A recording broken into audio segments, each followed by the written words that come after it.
Well, hi there, Johnny K with Newhoff Media. Got a special guest in studio right now. She's the sideline reporter for the Bloomington Edge. It's Julie Martin. Julie, how you doing today? I'm doing great. How are you guys? It's can't complain today. Another day in the office, another day in the studio. So glad to have you here. Let's talk some Edge football now. Edge just coming off a big win, big in the sense that now they're 4-1, just a game behind Sioux City.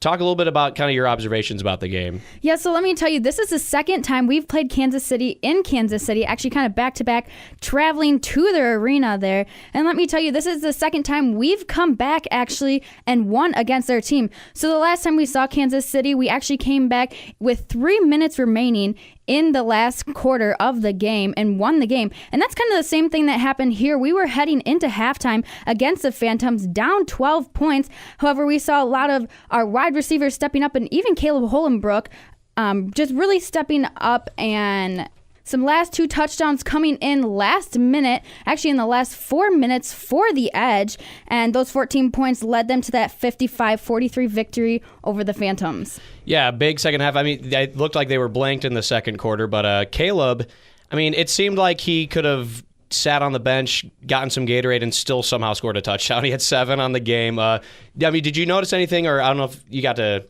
hear anything from him? I mean, what did you notice, especially in the second half? Did you notice kind of a body language difference with him? What do you think was clicking so much better in the second half? Something about this Edge team that I haven't really seen anywhere else, and we haven't seen in previous seasons, is that they have such a large connection off the field and even on the field, and just coming together as a team. They work so well together. And Caleb Holenbrook, he's a return veteran for the last couple of years here for the Edge. So really stepping up into that leadership position is huge for the Bloomington Edge. And, you know, with him not only being able to be that leader, but be a large portion of our points coming through into the season, that's huge. And like you were talking about, he made some large plays throughout the Phantom versus Edge game.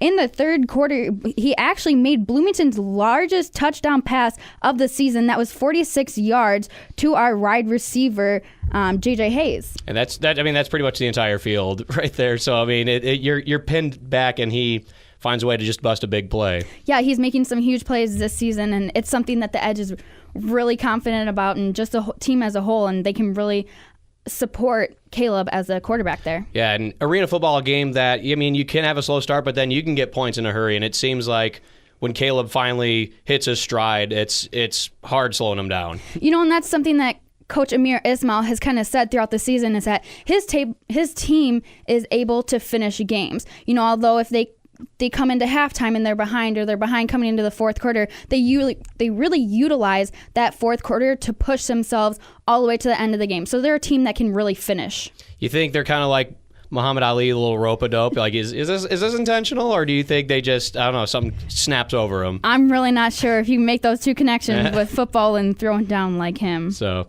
but yes, though, the big win there, 4-1 on the season, only one game now behind Sioux City, and they do play them in 2 weeks, so that could potentially be a game that kind of decides who's the top of the division. That's correct. So Omaha just lost to Sioux City right before the Edge actually played the Phantoms. So that puts Edge in the second place of the CIF North Division. And, you know, coming off kind of that Omaha loss, we can kind of take things and pick things from each game and really get prepared for Sioux City. Yeah, and even against the Beef, even though we lost by 5 because, like you're saying, we're a second half team, even a fourth quarter team, we ended up only losing by 5 when we were, with a few minutes left, down by, 15 or so? Yeah, we had that large gap there, and like you said, being our fourth quarter team, being able to close that gap really proves something. Yes, so we got, like we said, we got the Ironmen this coming weekend, then Sioux City for potentially a huge game, then finally back at home April 22nd. We'll be seeing actually Kansas City back. We'll finally get a home game against Kansas City, so hopefully we hold the fort down when they're in town. But are there any kind of themes going on with Bloomington Edge that night? Actually, with our returning on the 22nd, it is going to be college night. So we're kind of inviting all the college students to visit our team and really find out what the Edge is about here in Bloomington. Now, being a college kind of game, are there any beer specials going on? There is. We have $3 beers while supplies is lasting. So we're really urging students to get there early and get their seats. But it is also a family-friendly environment. So, but yes, I mean, big incentive for college students to come out. And it's actually, Hits 100.7 is going to be there. We're the media sponsor for that night. So you can bet we're going to have some stuff for the audience as well. It should be a great game, great night. And obviously we got to wait a couple weeks for the Edge to be back in town, but just because the Edge games are away doesn't mean that you guys aren't going to be out and about in the community over the next couple of weekends, especially this weekend. You guys have a pretty full schedule as far as charity events. Let's talk a little bit about some of those. You're going to be at North Point Elementary for their carnival. What's going to be happening there? Yeah, so we're going to bring out a few players. We also have some girls from our dance team who are going to come out and just kind of support the North Point Elementary School. You're going to see us kind of walking around playing some interactive games with the students there. So some young kids are gonna probably have some crushes on the dancers. Is my guess. If I was a elementary school kid, I think. Yes, we have a lot of that when we head over to elementary schools, but it's really fun to kind of see the players interacting with the students. Yeah, and of course they're going to get to see professional athletes up close. I mean, see just how big these guys are. I don't know if even the wide receivers are big, but I mean, two little kids seeing a lineman in person like that is just their eyes get really big. It's a real experience. Also going on this Saturday, the wheelchair basketball game through Life CIL. Talk a little bit about that.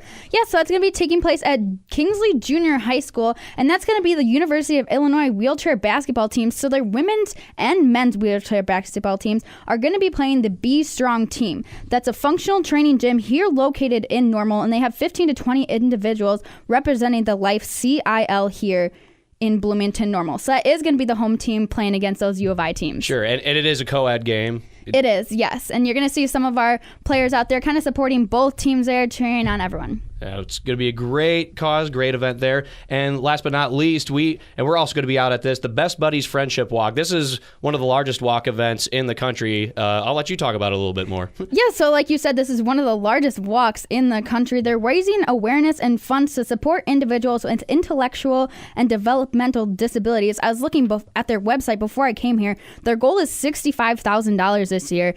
And huge success. They're already at around $58,000, so they're almost to that goal. And, coming up this weekend, we're going to have so many more opportunities to raise money for them. But like you said, Best Buddies, we're going to have some of our players and dancers out there also walking with some of those individuals. Yes, and all three of our stations, Rock 96.7, Hits 100.7, and Bob FM, will be out there as well. So you'll see us, you'll see the Edge out and about, as they always are. When they're not playing, you see them in the community. They're very much a presence here in the Twin Cities. Julie, it's been great talking to you. Do you have any kind of final thoughts you want to give to the fans in terms of why you absolutely need to get out to the Edge games? Like my boss Charles always says, he says, we'll sell you the whole seat, but you're only going to need the Edge. And I think that's such a huge impact this year because we've had some amazing games being played at home. A lot of rough action also happening there. So like he said, although you have the whole seat, you're going to be on the Edge cheering the whole time. And when they come back for the home game on the 22nd, there's a chance they're going to be number one in the division if they have the same record as Sioux City, but they get the tiebreaker with the win over them. I mean, we're going to need all hands on deck to make sure they stay on top of the division. We definitely are. So it's Edge Sideline reporter Julie Martin. Julie, thank you so much for coming in. Thank you so much for having me today.